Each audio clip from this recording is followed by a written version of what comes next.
Hello mga lalabs ko dyan. Ayan, mag-aadobo ako ng manok. Pero bago ko siya adobohin, ayan, nakamarinate na siya sa konting toyo. Ayan, paminta, sibuyas na powder at saka bawang. Ayan siya. Bago ko siya adobohin, ipiprito ko muna siya dito sa aking mantika.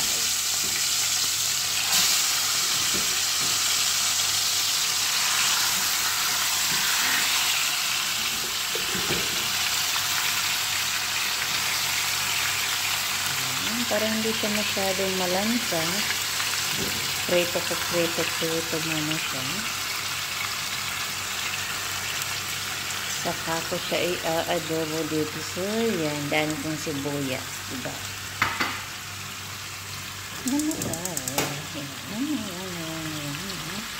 Prito muna.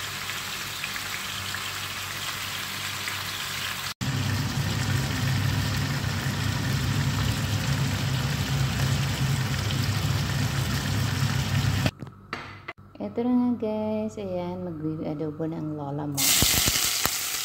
Kumain ko itong sibuyas. Diba, sibuyas pa lang.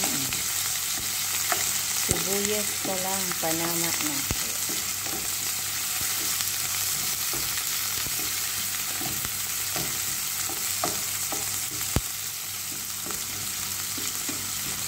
Ayan, aking sibuyas. Ayan.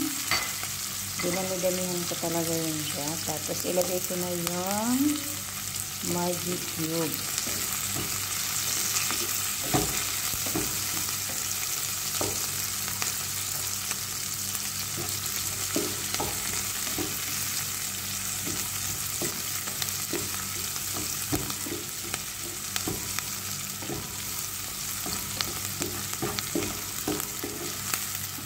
Adobo.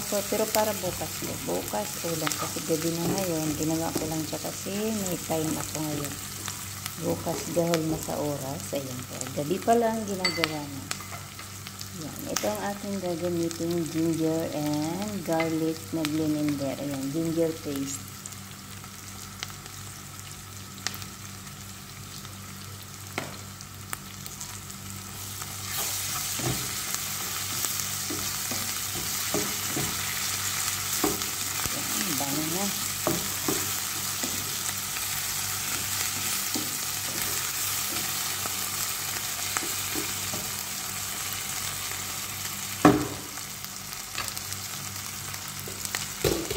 Tapos, isusunod ko na itong aking manok.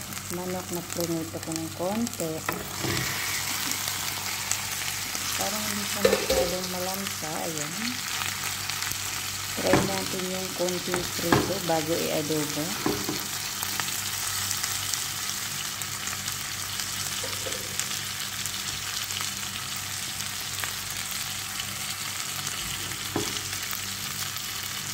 Wait ko lang siya ng konting minuto. Lalagyan ko na lang siya nitong garlic powder.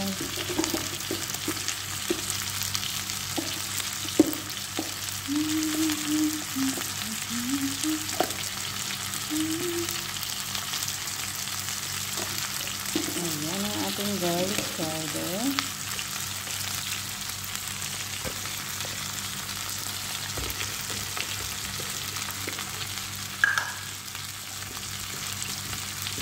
Sunod itong pamintang dilogo. Tapos ang ating toyo, hindi mawawala.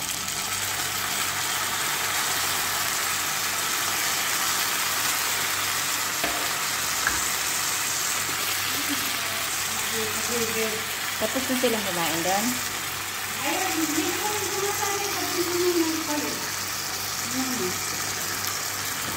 Hindi pala sila kumain ngayon. kumain na.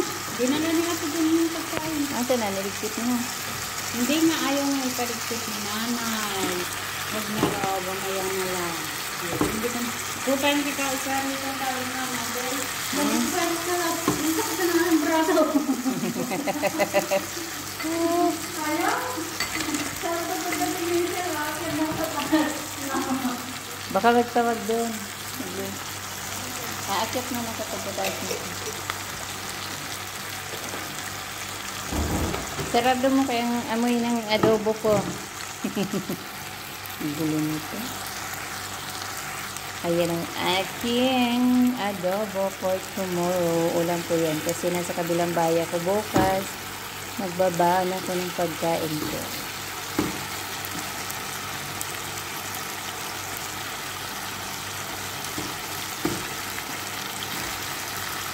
O yung sumunod nitong wings.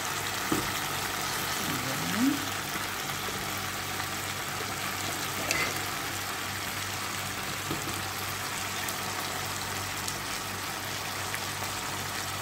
Takpan muna natin siya. Takpan. Para mabilis siyang maluto. Ayan. 5 minutes. Para kuluan yung mantika at saka toyo. Maghaluan sila ulit. Wow.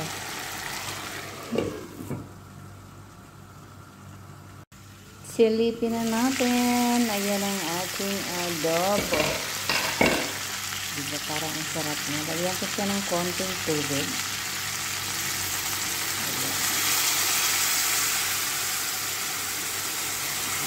Ayan. Maong na maliit.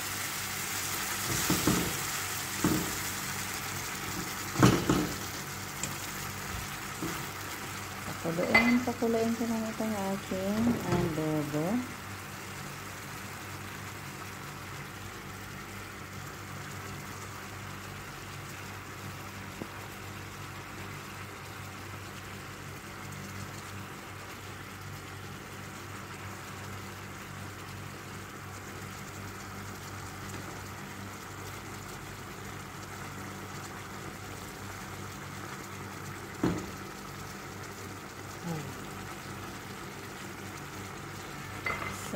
Masarap na naman bukas ang lola niya.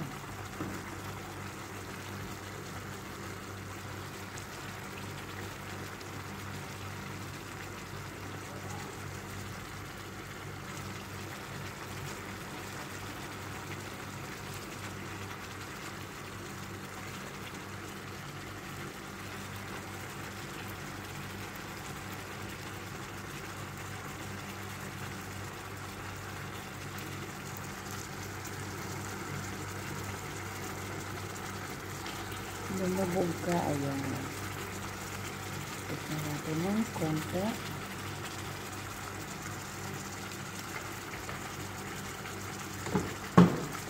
Okay lang toyo at saka maji na lang. Huwag mo maglagay ng asin para hindi siya masyadong maalat.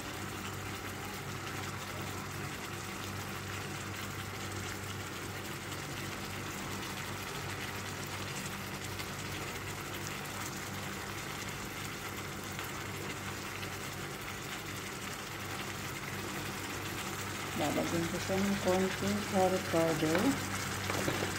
Nakatanggal ng langsabi.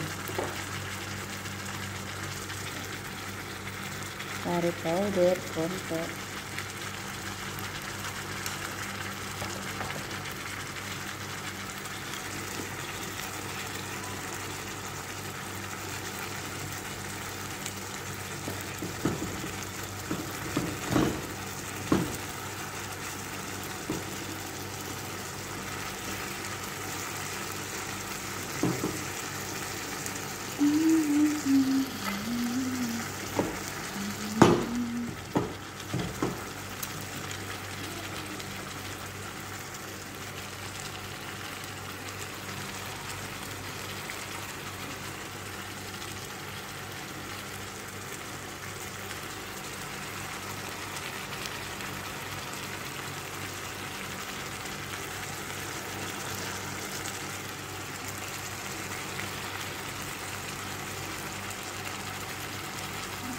Tingnan natin, takpan. Ayan. After 10 minutes, ayan, balikan natin siya. Ayan, after 10 minutes, yan ang aking adobo. Ayan, malapit na siyang maluto. Ayan, habang nag-aantay maluto siya. Takpan ulit. Ayan, naghugas ako ng 3 pipino kasi ito ang ilalagay ko. Ayan, tanggalan ko lang ito ng balat. Ito nga pala ang aking pipino. Ayan, nabuhiwa na. Ayan, remove ko lang yung buto niya. Tapos, konting balat lang tinanggal ko. Ayan.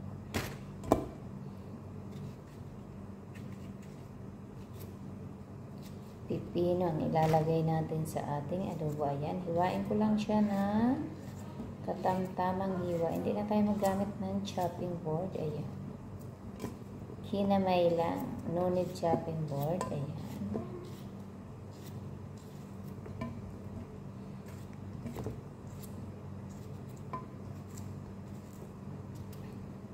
Diba?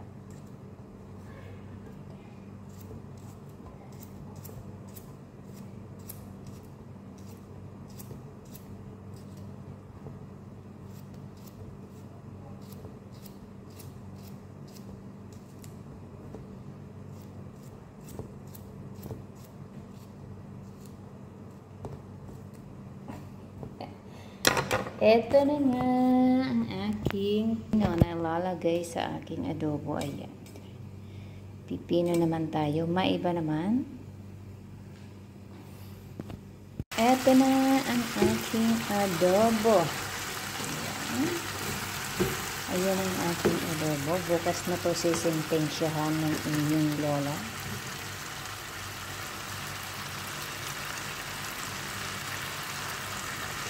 At ilalagay ko na itong aking pipino.